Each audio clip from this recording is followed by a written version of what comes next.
Bismillahirrahmanirrahim. Mendapat tarbiyah ilahi, tarbiyah daripada Allah. Rasulullah SAW menghadapi alam remajanya dengan tarbiyah dengan makna didikan, sama ada didikan ilmu ataupun akhlak yang masuk dalam hati, yang membentuk perangai dan pribadi seseorang itu. Itu makna tarbiyah. Lain dengan ilmu, belajar. Ada orang dia belajar saja je. Belajar sekadar nak tahu.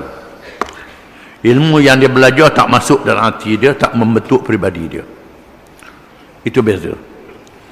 Tarbiyah ni mendapat ilmu, beramal dengan ilmu, dan ilmu mendidik diri kita. Itu makna tarbiyah, pendidikan. Meletakkan dirinya tidak bergantung kepada orang lain. Allah Ta'ala diatur oleh Allah Ta'ala sejak kanak-kanak muda, tak bergantung dengan orang. Di mana Nabi SAW pernah memelihara kambing untuk nafkah hidup. Nabi pernah memelihara kambing untuk nafkah hidup. Pelihara kambing ada hikmat, di mana orang Arab mengatakan orang yang pelihara kambing lebih lembut daripada orang yang pelihara lembu, pelihara unta. Kerana kambing ni binatang yang lemah, binatang yang dhaif. Orang yang memelihara dia agak berlembut dengan binatang yang dhaif ini. Adapun lembu dengan unta ni binatang yang besar, nak piak saja. Tu dia. Kerana lembu ni besar, khubah sama lah juga, unta sama juga. Dengan sebab itu ada orang mengatakan di mana Islam mudah berkembang di kalangan penternak kambing dan payah berkembang di kalangan penternak unta. Islam berkembang di negeri penternak unta dengan perang kerana dilatih dengan kasar. Negeri yang ternak kambing dengan dakwah tidak perlu pada perang. Ini berlaku. Ini kata orang Arab. Yang dari segi psikologi, ilmu jiwa, berlaku begitu. Maka Allah Ta'ala jadikan Rasul pelihara kambing. Beliau pernah bersabda, kuntu ar'al ghanama ala kharariti Makkah. Aku memelihara kambing di kawasan pengembalaan Mekah, kata Nabi. Dan pernah bersabda, ma min nabiyyin illa waqad ra'al ghanam. Tiada nabi malaikat mengembala kambing. Nabi kata, Nabi Musa pakai kambing, nabi-nabi. Para sahabat bertanya, wa anta ya Rasulullah, adakah engkau juga ya Rasulullah? Nabi menjawab, wa ana, dan begitu juga aku. Sesungguhnya mencari nafkah dengan titik peluh sendiri, itulah rezeki yang paling berkah di sisi Allah. Rezeki yang paling berkah ialah rezeki yang hasil dengan titik peluh. Kita kerja sampai keluar peluh, ini rezeki yang paling berkah, paling berkah sekali. Lebih berkah daripada rezeki yang tak keluar peluh. Nampaknya sikit tapi ada keberkatan. Rezeki yang keluar dengan titik peluh, rezeki yang tak keluar dari titik peluh. Begitulah Allah mentarbiahkan nabi-nabinya, dan adalah wajar seorang pendakwah itu mempunyai nilai yang tinggi kalau ia tidak menadah belah kasihan kepada orang yang lain daripada Allah. Seorang pendakwah yang kuat ialah pendakwah yang bergantung dengan diri sendiri, tak bergantung dengan pitih orang. Kalau pendakwah tu bergantung dengan pitih orang, jawab dia kena belilah, mudah kena beli. Dakwah mudah jadi luh. Kerana apa? Takut oleh pitih. Takut tak boleh pitih, tak boleh cakap kerah ni, nama orang tak boleh pitih. Mak itu. Jadi hak yang hak dak gatun orang tak dali. Susah ke senang ke tetap menegakkan Islam. Ini beza, kita kena faham. Lantaran kekayaan jiwa itu menjadi bekal yang lebih utama di dalam perjuangan menegakkan kalimah Allah.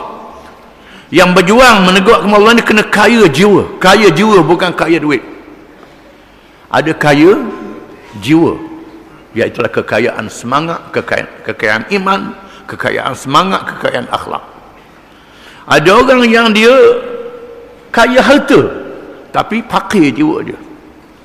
Jiwa dia basak jiwa dia, miskin jiwa dia, hamba pada orang, tunduk pada orang. Ini dia orang yang fakir jiwa dia. Walaupun harta dia banyak, tak ada guna, tak ada faedah selesai. Walaupun pitih juta, bilion, trilion, tak ada faedah. Allah Ta'ala jadikan rasul-rasul ni yang kaya jiwa dia, yang kaya roh dia, yang kaya semangat dia bersama dengan Islam. Ini kena faham. Maka Allah Ta'ala terbiahkan Nabi dengan jiwa yang kaya. Dan sebab itulah orang nak beri dunia, nak beri apa, jadi raja, jadi apa pun, kalau tak nak ke Islam, Nabi tak peduli. Di samping itu Rasulullah SAW sentiasa dipelihara oleh Allah Subhanahu wa ta'ala dari segi ketinggian pribadi dan akhlaknya, sehingga baginda tidak boleh ditembusi sedikit pun oleh telatah orang-orang muda di zamannya. Wallahu a'lam.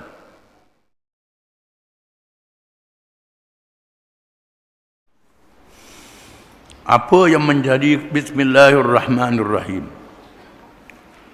apa yang menjadi keistimewaan kepada baginda sallallahu alaihi wasallam, walaupun baginda juga adalah seorang manusia yang mempunyai sifat-sifat manusia, yang ada kemahuan dan keinginan seperti manusia yang lain, tetapi sifatnya yang mulia itu tidak memungkinkan ia hanyut bersama-sama arus jahiliah yang melanda masyarakat pada masa itu. Apa yang berlaku kepada baginda walaupun di zaman remajanya yang penuh cabaran, sedikit pun tidak ada ruang untuk dijadikan alasan oleh musuh yang paling ketat ketika ia diwahyukan menjadi Rasul, untuk menolak dengan hujah yang kuat akan Islam yang disampaikannya dari Allah. Allah Ta'ala memelihara Nabi SAW. Oleh kerana dia dilantik menjadi Rasul kepada seluruh manusia, menjadi contoh kepada orang lain, walaupun di masa itu masyarakat jahiliah terkena dengan jahat, terkena dengan maksiat, penuh dengan kemungkaran. Walaupun baginda SAW seorang manusia yang ada pada dirinya sifat-sifat manusia, ada nafsu, nafsu makan, nafsu perempuan, macam-macam nafsu ada pada masa itu, terutamanya pada masa mudanya, dalam keadaan yang sangat sihat dan sangat kuat, lebih pada orang lain. Namun Allah Ta'ala memelihara Nabi SAW, menjaganya supaya tidak tergelincir, tidak terjerumus, tidak jatuh ke dalam lembah maksiat, mungkar, kejahatan orang-orang kafir, musyrikin, orang-orang yang fasik, yang jahat, sehingga tidak ada hujah sedikit pun untuk memburukkan diri Nabi SAW bila dilantik menjadi Rasul. Dalam lingkungan usia 14 atau 15 tahun, Rasulullah SAW telah menyertai peperangan Al-Fujar, iaitu peperangan di antara Quraisy dengan Qais. Baginda menyertai peperangan tersebut dalam memungut anak-anak panah musuh untuk bapa saudaranya. Pengalaman ini menterbiahkan dengan sifat kepahlawanan dan kesabaran di medan perang. Ketika Nabi dalam keadaan masih muda, 14-15 tahun, Quraisy berperang dengan kabilah yang menentangnya di masa itu, Harbul Fijar di masa itu, di mana Nabi ikut pak saudara dia berperang. Kerjanya memungut anak-anak panah yang dilontarkan oleh musuh, beri pada pak saudara dia untuk panah balik. Melatih dirinya berada di medan perang, menjadi seorang pahlawan yang gagah berani. Bukan sahaja seorang yang baik akhlaknya, bukan seorang pahlawan yang gagah berani sejak masih muda lagi.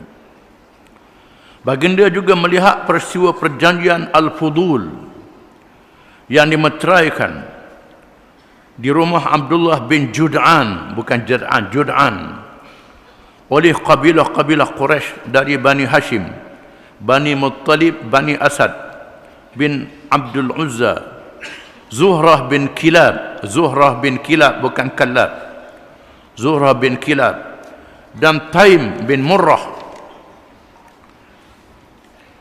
di mana Nabi menyertai perjanjian Al-Fudul. Perjanjian ini dimeteraikan di antara keluarga Nabi dengan kabilah-kabilah yang bersama dengannya. Bani Hashim, Bani Muttalib adalah keluarga Nabi yang paling dekat. Dengan keluarga yang jauh, Bani Asad bin Abdul Uzza, Zuhrah bin Kilab, dan Taim bin Murrah, untuk membela seorang yang dizalimi oleh kabilah-kabilah yang lain, kabilah Abu Jahal dan kabilah yang bersama dengannya. Apabila seorang yang berniaga di Mekah tidak dibayar hutangnya, tak diberi haknya, oleh kerana dia orang luar, mata-mata dia orang luar, dibuat begitu. Lalu dia berdiri di sisi Kaabah dan melaungkan dengan sekuat-kuatnya bahawa dia telah dizalimi. Tidak ada orang yang bela dia, menyebabkan pemimpin Mekah yang baik rasa malu. Mekah adalah tempat yang dihormati. Mereka rasa malu. Lalu mereka berpakat dengan kabilah-kabilah yang bergabung dengannya untuk membela orang yang dizalimi ini sehingga sanggup berperang. Menyebabkan orang itu dibela. Dikenali dengan Halful Fudul. Mereka berjanji untuk memberi pertolongan kepada orang-orang yang dizalimi di Mekah dan berusaha untuk membasmikan kezaliman di Mekah. Rasulullah SAW sungguh kagum dengan perjanjian itu, walaupun ianya berlaku di zaman jahiliyah.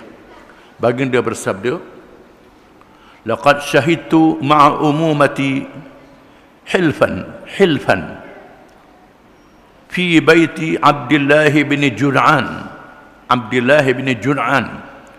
ma ahabbu bukan ma uhibbu, ma ahabbu anna li bihi humran na'am walau du'itu bihi fil islami la ajabtu." Artinya, sesungguhnya aku telah menyaksikan suatu perjanjian bersama-sama bapa-bapa saudaraku di rumah Abdullah bin Jud'an yang lebih aku kasih dari unta yang merah, dan kalau aku dia ajak kepadanya di zaman Islam, nescaya aku menyahutnya. Menunjukkan Nabi menerima perkara yang baik yang diamalkan di zaman jahiliyah. Ini diriwayatkan oleh Ahmad Ibn Ishaq dan Al-Hamidi. Ini riwayat yang sahih, yang betul.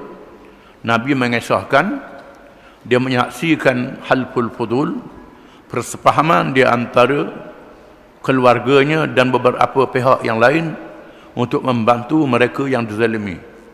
Walaupun peristiwa ini berlaku di zaman jahiliyah, kalau dibawa di masa Islam, nescaya aku ikut, kata Nabi.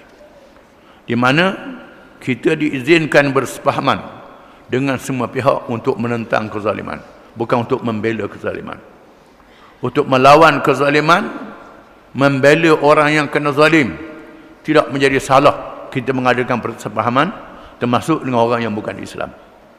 Di sinilah Nabi kita SAW mengadakan tahaluf, mengadakan persepahaman dengan orang-orang Yahudi di Madinah ketika berlakunya hijrah. Berlakunya hijrah di mana orang Islam di Madinah ialah Muhajirin dan Ansar. Muhajirin mereka yang datang dari Mekah dan lain-lain yang berhijrah ke Madinah. Ansar ialah dua kabilah yang besar, Aus dan Khazraj, yang masuk Islam. Lalu mereka bersaudara menjadi umat yang satu. Dalam masa yang sama, mengajak orang-orang yang bukan Islam di Madinah, yang benci dengan peperangan, yang benci dengan kejahatan. Di sana ada orang-orang Yahudi, orang-orang Kristian, termasuklah orang-orang musyrikin yang masih menyembah berhala. Mereka benci kepada peperangan yang berlaku sesama mereka. padri-padri yang mengambil harta orang di atas nama mengampunkan dosa, yang menipu orang di atas nama agama. Terdapat di kalangan orang-orang bukan Islam ini yang benci dengan kejahatan dan keburukan ini. Mereka tak boleh nak tupang. Bila dia ajak masuk Islam, mereka tidak mahu masuk Islam. Mereka diajak bergabung dengan orang Islam. Dikenali dengan tahaluf. Maka Nabi mengadakan tahaluf dengan kabilah-kabilah Yahudi, Bani Nadir, Bani Qainuqa, Bani Quraidah. Dan termasuklah akhirnya Kristian Najran, termasuk Khuza'ah yang belum Islam lagi. Khuza'ah adalah kabilah yang belum Islam di masa itu, dan beberapa kabilah yang lain bersepahaman dengan Nabi SAW. Maka mengikut kajian ahli-ahli sejarah, di mereka awalnya orang Islam adalah minoriti. Orang Islam tidak ramai. Orang kafir ramai pada orang Islam. Tetapi orang kafir berperang sesama mereka, berkelahi sesama mereka. Orang Islam bersatu. Bukan macam lain, orang Islam kelahi sama sendiri, orang kafir bersatu pula. Jadi balik. Itu jadi tok-tok tu. Masa Nabi dulu orang Islam bersatu. Muhajirin dan Ansar, Aus dan Khazraj bersatu. Di mana orang Yahudi, Kristian, puak-puak dia bergaduh sesama mereka. Menyebabkan pengikut-pengikut mereka tidak ada tumpangan, lalu mereka bernaung di bawah kepimpinan Islam. Ini berlaku dalam sejarah. Dan orang Islam berjaya memimpin sebuah negara yang mengandungi masyarakat yang berbagai-bagai agama. Orang Islam pada awalnya sikit, akhirnya orang kafir masuk Islam. Orang kafir masuk Islam. Makin hari makin ramai. Akhirnya tinggal sikit yang tak Islam. Itu yang berlaku dalam sejarahnya. Di mana dakwah ini bukan sahaja dengan cakap, termasuklah dengan melaksanakan syariat Islam. Bila syariat Islam dilaksanakan, hukum Islam dilaksanakan, mereka tengok adilnya hukum Islam. Mereka tengok amannya hukum Islam ni. Bila Islam dilaksanakan, hukum hudud, hukum qisah dilaksanakan, ta'zir dilaksanakan. Orang nak curi takut, nak merampok takut, aman. Nak menipu takut, aman. Orang kafir tengok, lalu orang kafir masuk Islam. Makin hari makin ramai orang Islam. Itu berlakunya. Di antara sebab mengapa musuh-musuh Islam takut sangat kepada syariat Islam ni ialah kerana mereka baca sejarah. Mereka baca cerita. Bila syariat Islam dilaksanakan, orang ramai masuk Islam. Kerana melihat Islam ini adil. Yang jadi masalahnya orang Islam hidup menipu kepala juga. Ini susahnya orang Islam duk menipu kepala. Tak terikat dengan ajaran dia dengan sekukuh-kukuhnya. Ini jadi masalah. Betapa kegembiraan lahir dari wajah Rasulullah SAW, menunjukkan sikap menentang kezaliman meskipun terhadap kaumnya sendiri. Semangat inilah yang mencetuskan semangat perjanjian Al-Fudul yang terkenal itu. Di sana adalah menjadi dasar Islam, menentang setiap kezaliman walaupun di mana sahaja ianya berlaku.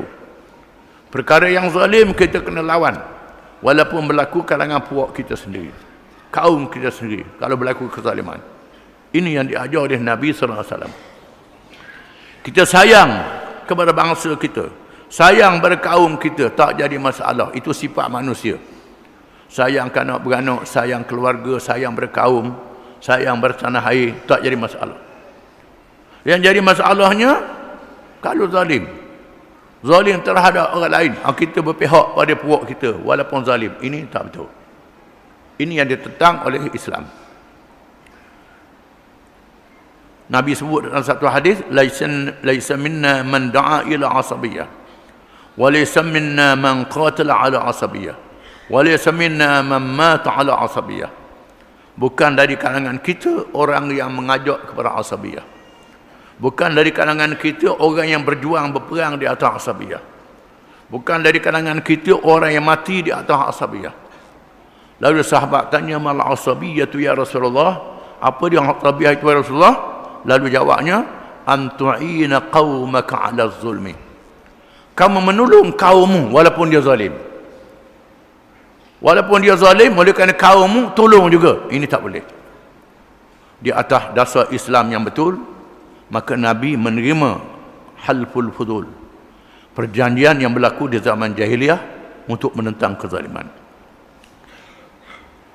Di atas dasar inilah maka orang Islam tidak menjadi masalah menerima piagam bangsa-bangsa bersatu. Tak jadi masalah. Terima piagam bangsa-bangsa bersatu, menjadi ahli bangsa-bangsa bersatu, tak jadi masalah. Yang jadi masalahnya kuasa-kuasa besar tak ikut bangsa-bangsa bersatu. Ada kuasa bitu pula. Kalau keputusan yang hukum mereka batalkan keputusan. Ini zalim. Itu tempat yang tak betul, yang mesti dibetulkan. Apa yang tersebut di atas menunjukkan kepada kita bahawa sifat yang mulia, akhlak yang baik, bencikan kemungkaran, berani dan menerima segala kebaikan adalah menjadi sifat-sifat yang bersebati dengan Rasulullah sallallahu alaihi wasallam, bukannya melalui hasil dari belajar dengan mana-mana guru atau terpengaruh dengan mana-mana ahli-ahli falsafah. Di sana segala suatu fitrah yang bersih yang ada pada diri baginda sallallahu alaihi wasallam membuahkan sifat-sifat yang baik. Sifat-sifat yang baik yang ada pada Nabi SAW ialah sifat fitrah yang ada pada diri manusia. Nabi sebut satu hadis, kullu mauludin yuladu ala al-fitrah fa abawahu yuhawwidanihi aw yunassiranihi aw yumajjisani.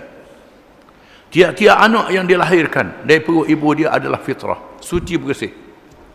Kanak-kanak yang dilahirkan suci bersih.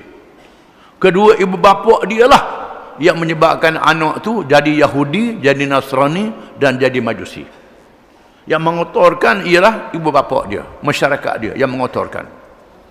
Inilah sifat yang dinyatakan oleh firman Allah Ta'ala, وَلَقَدْ آتَيْنَا إِبْرَاهِيمَ رُشْدَهُ مِنْ قَبْلُ وَكُنَّا بِهِ عَالِمِينَ إِذْ قَالَ لِأَبِيهِ وَقَوْمِهِ مَا هَذِهِ التَّمَاثِيلُ الَّتِي أَنْتُمْ لَهَا عَاكِفُونَ. Dan sesungguhnya kami telah anugerahkan kepada Ibrahim sejak dahulu akan petunjuk kebenaran, dan kami mengetahui keadaannya ketika ia berkata kepada bapanya dan kaumnya, patung-patung apakah ini yang kamu tekun beribadat kepadanya. Ibrahim dikisahkan oleh Al-Quranul Karim menolak berhala, menolak pemujaan terhadap berhala, di mana sifat-sifat ini adalah sifat yang semula jadi bagi diri manusia. Firman Allah Ta'ala, wala in sa'altahum man khalaqas samawati wal ard la yaqulunna Allah. Dan jika engkau tanya mereka, siapakah yang menjadikan langit dan bumi, nescaya mereka menjawab Allah. Semua kata Allah yang menjadikan langit dan bumi. Yang jadi sembah macam-macam, sembah patung berhala, sembah manusia, sembah pohon kayu, sembah iblis, sembah syaitan. Itu adalah kesesatan yang berlaku kemudian, yang direka-reka kemudian. Asal manusia adalah bersih. Sifat inilah yang ada pada Nabi Ibrahim, dan sifat inilah yang ada pada Nabi kita Muhammad sallallahu alaihi wasallam. Wallahu a'lam.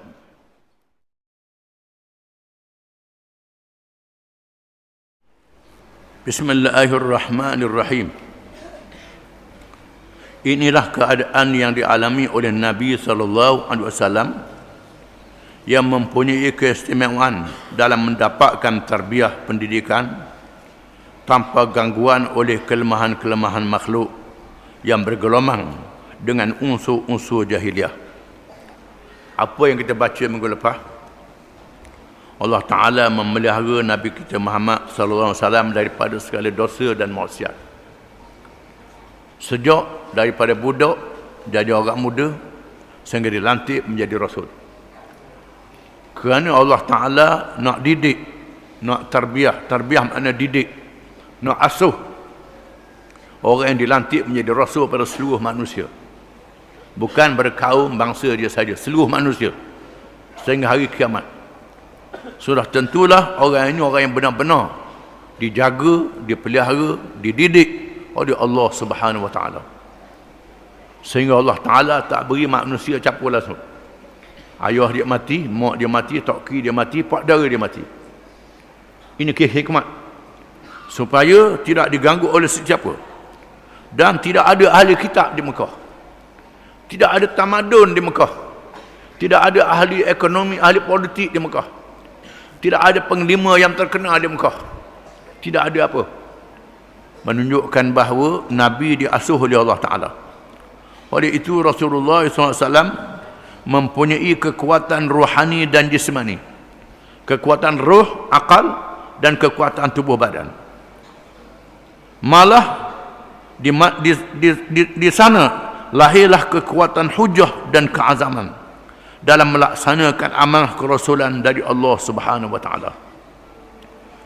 Abu Hurairah radhiyallahu anhu pernah mensifatkan dengan menegaskan, aku tidak pernah melihat orang yang lebih cantik dari Rasulullah SAW, di mana seolah-olah matahari terpancar di wajahnya, dan aku tidak pernah melihat orang yang lebih cepat berjalan dari Rasulullah SAW, seolah-olah bumi dilipat untuknya.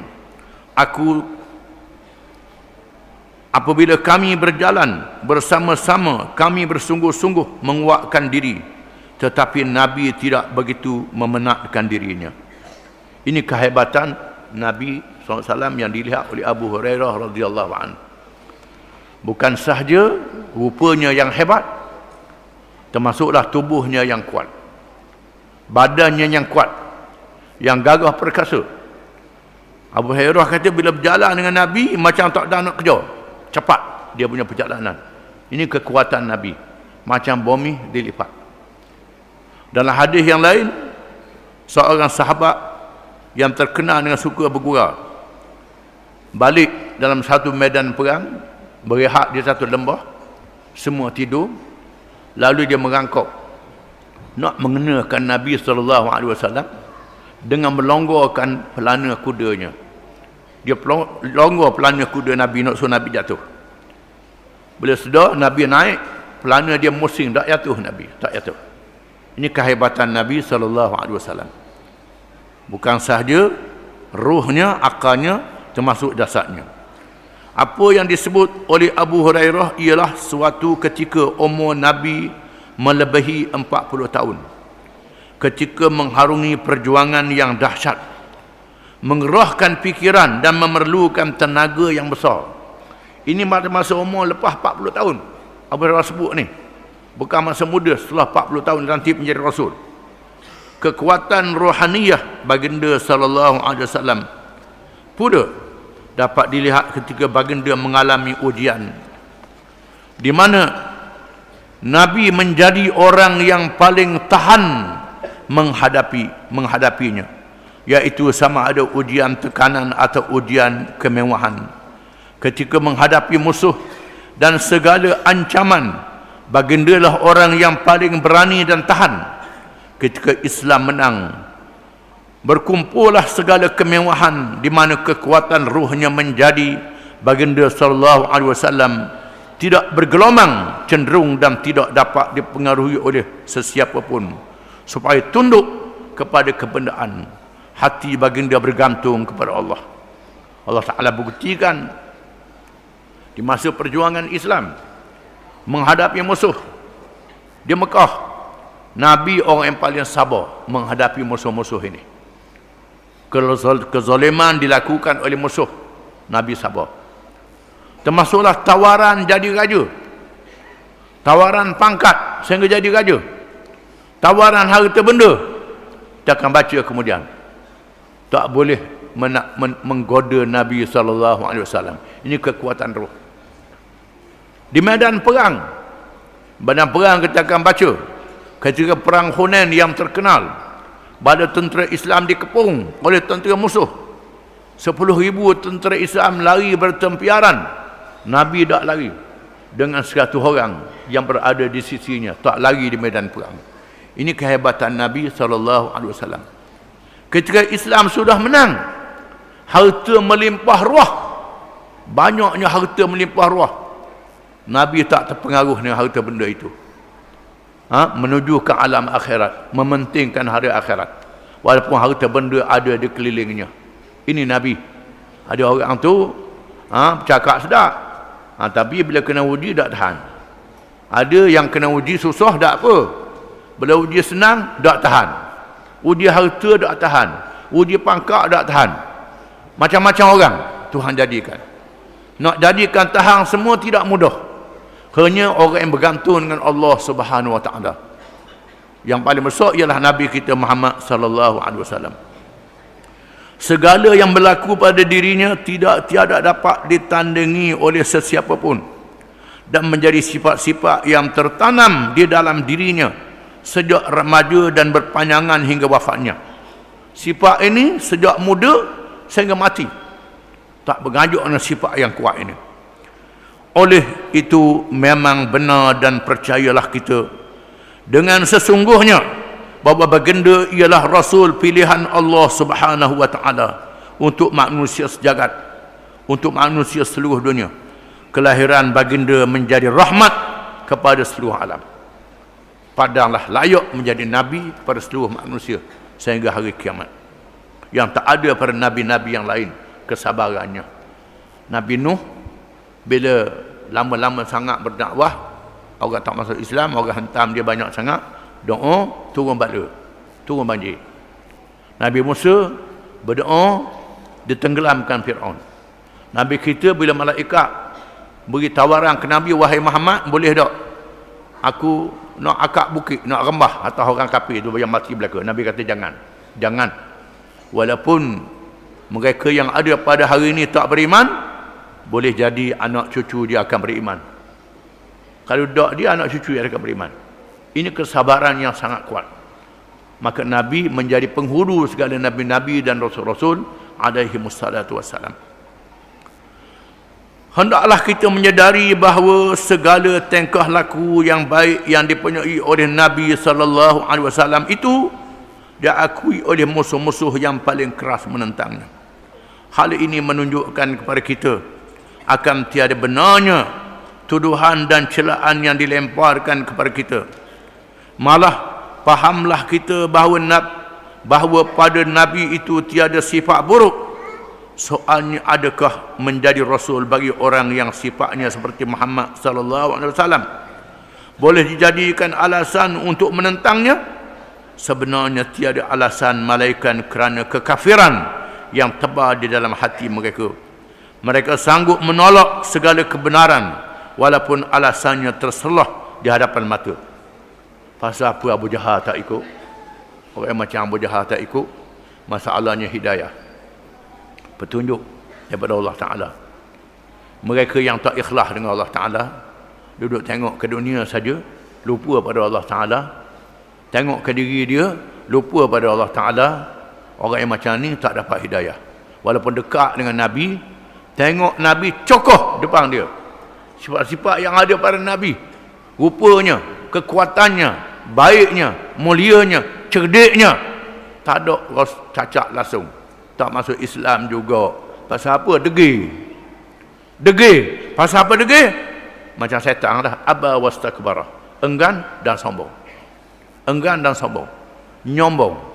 Dia bijak sangat, tak bergantung dengan Allah Ta'ala ada apa. Dia cerdik sangat, tak bergantung dengan Tuhan ada apa.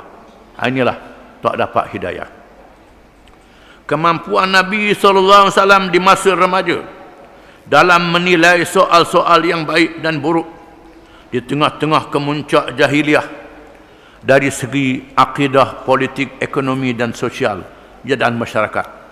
Walaupun tidak pernah menuntut ilmu dari orang tuanya atau dari mana-mana guru dan ahli-ahli falsafah kebanggaan zaman, menunjukkan betapa sifat kemurnian Islam dari Allah Subhanahu wa taala yang diletakkan pada dirinya sebelum diwahyukan menjadi rasul pilihan. Nabi duduk di Mekah, negeri yang jauh daripada tamadun, jauh daripada ahli kitab, tak ada sekolah, tak ada tempat belajar, tidak ada ahli-ahli falsafah yang bijak.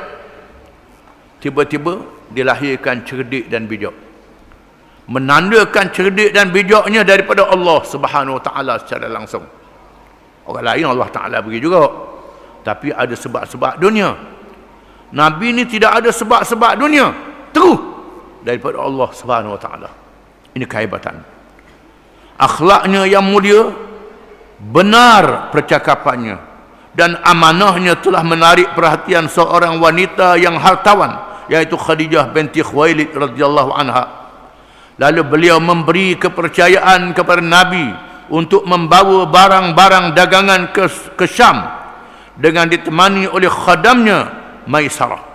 Maisarah sendiri telah merasakan kemanisan pergaulannya di dalam perjalanan dan mengendalikan urusan yang diamanahkan kepada baginda sallallahu alaihi wasallam, dan sifat-sifat luar biasa yang lahir dari Nabi yang sungguh menakjubkan itu.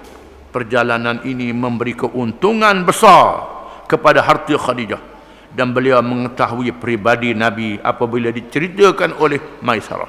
Wallahu a'lam.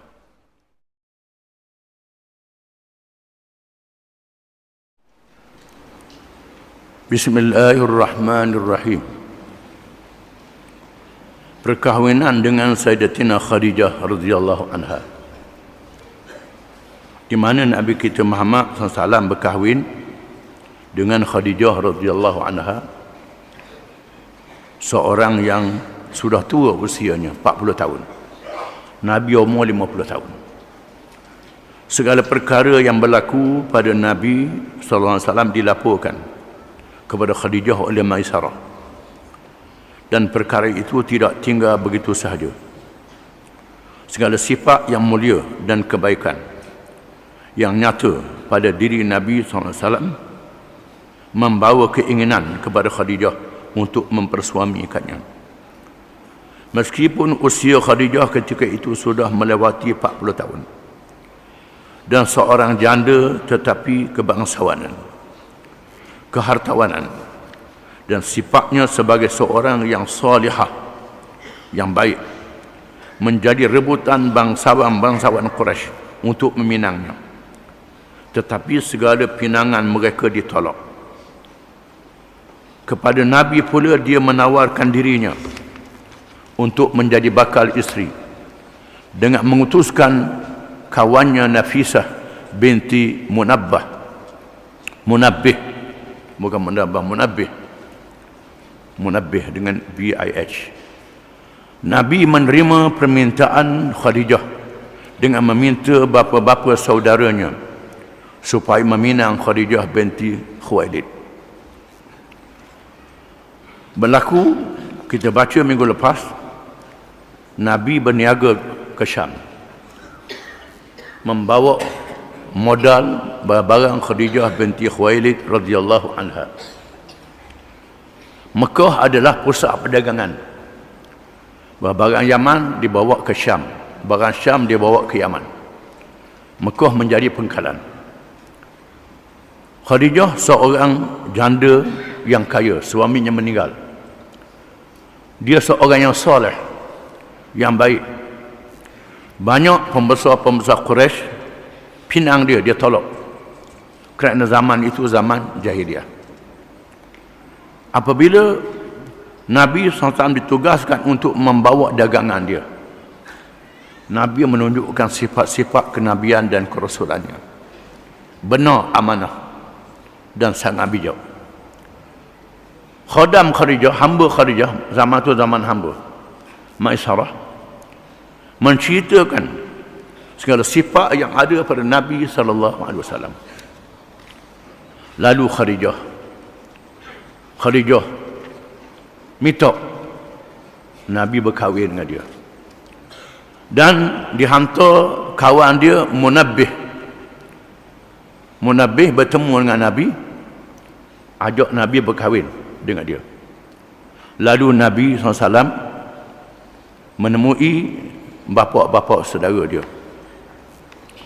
Lalu Hamzah pun meminangnya dengan ditemani oleh Abu Talib dan bapa-bapa saudara yang lain. Lalu Hamzah pinang Khadijah mengikut adab zaman jahiliah. Bila nak bukan pakai awak lagi dah, kena pinang dulu. Adab dia, ada cara dia, hubungan keluarga dengan keluarga. Ini berlaku sejak zaman dahulu, zaman Islam dan zaman jahiliah. Dia iktiraf oleh Islam. Islam menerima. termasuk ada orang kafir yang Islam terima. Bahkan mereka yang berkahwin di zaman kafir, dia masuk Islam, tak perlu diulangi perkahwinannya. Ini dia iktiraf oleh Islam. Kita kena sedar. Kecuali itu qadi dauti. Kalau fahami hukum Islam, itu ada beberapa perkara yang ada pada orang kafir yang Islam terima. Antaranya meminang. Rombongan peminangan itu menemui bapa saudara Khadijah, Amr bin Sa'ad, kerana bapanya meninggal dalam peperangan Al-Fijar, peperangan sama-sama jahiliah di masa itu. Seterusnya dilangsungkan perkahwinan dan Abu Talib berkesempatan untuk berkhutbah. Abu Talib menyampaikan khutbah nikah. Zaman itu zaman belum lagi Nabi menjadi Rasul. Di antaranya beliau berucap, anna Muhammadan la yuzanu bihi fatan min Quraisy illa rajaha bihi syarafan wa nubla wa fadlan wa aqla wa in kana fil mali qilla baris di bawah, wa fa innamal malu zillun zail wa ariyatun mustarja'ah wa lahu fi Khadijah binti Khuwailid raghbatun wa laha fihi mithlu dhalik. Ini ucapan Abu Talib masa mengawini Nabi SAW. Tak ada alhamdulillah, tak ada selawat. Nabi tak jadi Rasul di masa itu. Sesungguhnya Muhammad, maknanya sesungguhnya Muhammad tiada tandingan di kalangan pemuda Quraisy, malaikat dialah yang paling menang dari segi keistimewaan dan kelebihan keturunan, kelebihan akhlak dan akalnya. Sekalipun dari segi harta ia mempunyai sedikit sahaja, tetapi harta itu ibarat bayangan yang hilang dan pinjaman yang dipulangkan.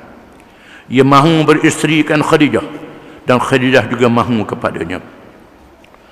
Maknanya Muhammad tak ada harta, kata Abu Talib, tapi harta ni hilang sementara waktu, menunjukkan beriman kepada adanya hari akhirat.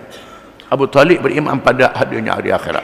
Di sini khutbah ni menunjukkan Abu Talib beriman pada adanya hari akhirat. Di mana anak aku Muhammad ni tak ada harta, tapi harta ni tak kekal, hilang, tak boleh bawa mati harta ni, kata Abu Talib dalam khutbah itu.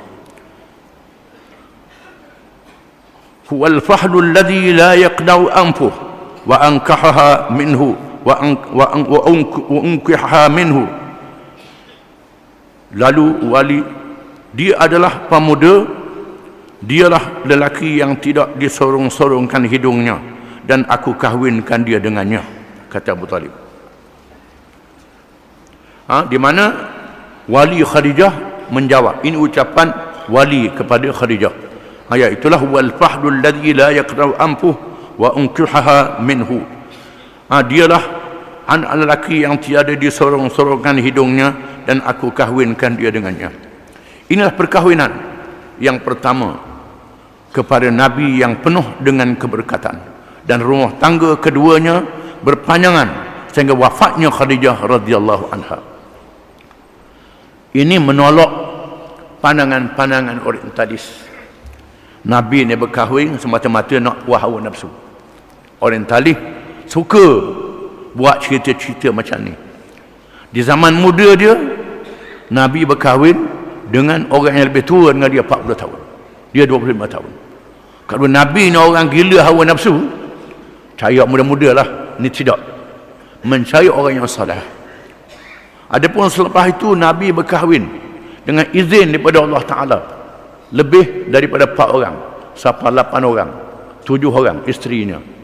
Ini diizin oleh Allah Ta'ala pada Nabi, tak izin pada orang lain. Walaupun Nabi mempunyai kekuatan nafsu lebih pada orang lain, Nabi bukan gila nafsu. Anak dara Aisyah saja, yang lain semuanya adalah janda orang tua, isteri sahabat-sahabatnya yang mati syahid, anak kepada sahabat-sahabatnya yang terdekat. Ini perkahwinan Nabi SAW. Orientalis, puak-puak yang musuh dengan Islam ni selalu sebut benda-benda yang negatif, yang mencacatkan diri Nabi SAW. Kita kena ingat, kita jangan terpengaruh dia. Hasil dari persekongkolan hidup itu lahirlah 6 putera, 6 lahirlah semua putera dan puteri Nabi SAW kecuali Ibrahim. Jadi 7 orang anak Nabi, 6 daripada Khadijah, 1 daripada Maria Al-Qibtiyah, iaitulah perempuan yang dihadiahkan oleh Raja Mesir kepada Nabi SAW. Sesungguhnya Khadijah radhiyallahu anha mempunyai kelebihan dan ketinggian pribadi yang tetap menjadi ingatan Rasulullah SAW sehingga wafatnya. Sayyidina Ali bin Abi Talib pernah mendengar Rasulullah SAW bersabda. Sayyidina Ali meriwayatkan Nabi pernah bersabda, khairu nisa'iha Maryam bintu Imran wa khairu nisa'iha Khadijah binti Khuwailid, rawahul Bukhari wa Muslim. Sebaik-baik perempuan ialah Maryam binti Imran, ibu Nabi Isa, dan sebaik-baik perempuan ialah Khadijah binti Khuwailid. Nabi sebut. Hadis riwayat Bukhari dan Muslim. Siti Maryam ialah ibu Nabi Isa yang melahirkan Nabi Isa alaihissalam, seorang perempuan yang sangat soleh macam malaikat, tidak mahu pada maksiat, yang dinazarkan oleh ibunya kalau boleh anak nak letakkan di masjid anak dia untuk beribadat. Dia tak sebut laki dan puan, tiba-tiba boleh anak puan, dia tunaikan nazarnya. Maka dijaga oleh pak saudaranya ialah Nabi Zakaria. Maryam beribadat di masjid sehingga dikunjungi oleh malaikat-malaikat Allah, dan akhirnya Allah menguji Maryam untuk menjadi dalil kekuasaan Allah Ta'ala kalau dijadikan Adam dengan tidak ada ayah dan ibu daripada tanah, dijadikan Hawa daripada tulang rusuk Nabi Adam dengan tidak ada ibunya, dijadikan Isa bin Maryam daripada ibu dengan tidak ada ayahnya. Ini untuk menandakan kekuasaan Allah Ta'ala. Maryam dipilih oleh Allah dan menjadi perempuan yang salihah. Sebaik-baik perempuan Maryam binti Imran, dan sebaik-baik perempuan Khadijah binti Khuwailid radhiyallahu anha. Dari Aisyah radhiyallahu anha katanya, tidaklah aku cemburu kepada isteri-isteri Rasulullah malaikat kepada Khadijah pada aku tidak sempat bersamanya, kata Aisyah. Wallahu a'lam.